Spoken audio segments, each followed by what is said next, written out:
সকালে ঘুম থেকে উঠে দেখি 9টা বেজে গেছে। এখন নাস্তা বানাবো কখন, খাবো কখন? এই জন্য চলে গেলাম নিচের দোকানে। আর দোকানে গিয়ে ওখান থেকে তন্দুর রুটি নিয়ে আসবো। আর রুটির জন্য এখানে দাঁড়াইছিলাম।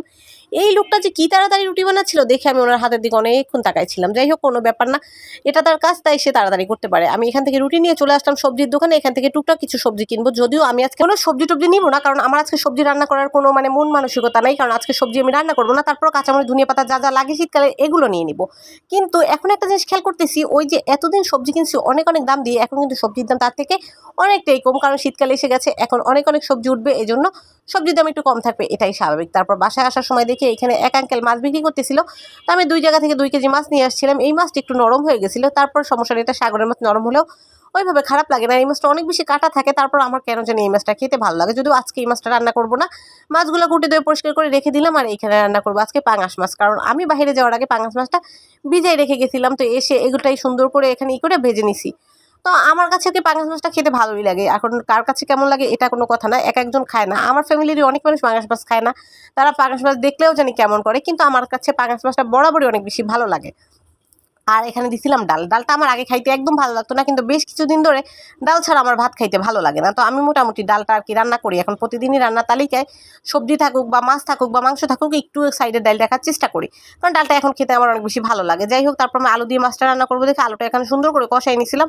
আর মাছ দিয়ে আলুটাকে একদম ভুনো ভুনো করে ফেলবো। তো এই যে রান্নাবান্না প্রায় শেষ পর্যায়ে, কারণ আমি কিন্তু বলছিলাম গত রাতে অনেক দেরিতে ঘুমাইছি। তো আজকে আমি একদম কোনো ঝামেলা করতে চাচ্ছি না, কারণ আমার বাসায় অনেক অনেক কাজ জমে গেছে। বেশ কিছুদিন ধরে কিছু একটা কাজ নিয়ে অনেক বেশি টেনশনে ছিলাম, আর অনেক অনেক কাজ করতে হয়। তো সব কিছু মিলিয়ে না দিনটা আর কি একটু বেশি ব্যস্ততায় কাটতেছিল। এর মধ্যে আমার ফোনটা আবার সমস্যা হয়েছিল, তো ফোনটার পাওয়ার বাটন কাজ করতেছে না। তো বিকেলবেলা এটা নিয়ে এখানে আসছিলাম ঠিক করার জন্য।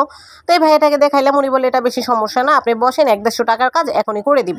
তো এখানে কিছুক্ষণ বসেছিলাম, উনি আমার ফোনটা ঠিক করতেছিল। ফোন দিয়ে তো প্রতিদিন ভিডিও আপলোড করি, আর যদি ফোনে সমস্যা থাকে তাহলে বুঝেন কেমন লাগে। তো এটা নিয়ে তো আমি অনেক বেশি টেনশনে ছিলাম। তারপরে কোনো ব্যাপার নাই, এই যে ভাইটা ফোন ঠিক করে দিছে। আর ফোন ঠিক হওয়ার পর আমি আস্তে আস্তে এখন বাসার দিকে চলে যাব, কারণ হচ্ছে বাসায় আমার কিছু কাজ আছে। আর সন্ধ্যাবেলা কি করছিলাম, বাসা আসার পর কিছুক্ষণ আর কি শুয়েছিলাম, তারপরে সন্ধ্যার পরে আবার বাইরে বের হয়ে গেছিলাম, কারণ এখানে আমার কিছু কাজ ছিল। খালি আসছিলাম এই জন্য না, এখানে একটু কাজ ছিল। আমি আসলে বেশ কিছুদিন ধরে একটা জিনিস নিয়ে অনেক অনেক ব্যস্ত থাকি। তো পরে আপনাদের বলবো আসলে ব্যাপারটা কি, এখন আসলে বলাটা ঠিক হবে না। তো যাই হোক, দৌড়াদৌড়ি করতেছিলাম, তো এই জন্য আসলে আবার কি হয়েছে, আমি বাসাটা ছেড়ে দিয়েছি। তো বাসাও খুঁজতে হয়, তো সব কিছু মিলে এত এত বিজি, আমি আসলে নিজেই আর কি বুঝাইতে পারতেছি না যে আসলে এত কাজ আমি কখন করব। তো সমস্যা নাই, যাই হোক, আল্লাহ ভরসা। যদিও আর কি সব কিছুর ফয়সালা তো আল্লাহ করে, তো আমি আসলে এটা আর কি আল্লাহর উপর ছেড়ে দিছি যে ফয়সালা কোনো না কোনোভাবে হবে। তো যাই হোক, আপনারাও যারা আমার ভিডিও দেখেন সবাই আমার জন্য দোয়া করবেন। আর ডিটেলসে সব কিছু অবশ্যই আপনাদের সবাইকে জানাবো যে কী কারণে আমি এত টেনশনে আছি।